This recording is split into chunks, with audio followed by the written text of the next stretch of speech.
আসসালামু আলাইকুম। আপনাদেরকে একটা সুন্দর জিনিস দেখাই। সেটা হচ্ছে আমি আমার ছাদে এই আম গাছটা লাগিয়েছিলাম। মোটামুটি ১ বছরের বেশি হবে। তো ওই সময় এরপর থেকে গাছটার সেরকম বিশেষ কোনো যত্ন করা হয়নি। তো যেটা হইছে সেটা হচ্ছে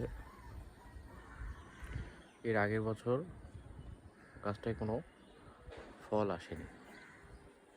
তো এবছরও যে খুব বেশি যত্ন করা হয়েছে ব্যাপারটা সেরকম না। কিন্তু আল্লাহর অশেষ রহমতে আমার এই গাছটায় দেখেন যে এত মুকুল আসছে, মাশাআল্লাহ। আমও ধরছে। এই যে আমগুলোর সাইজ দেখেন, এগুলো আস্তে আস্তে বড় হচ্ছে, মাশাআল্লাহ।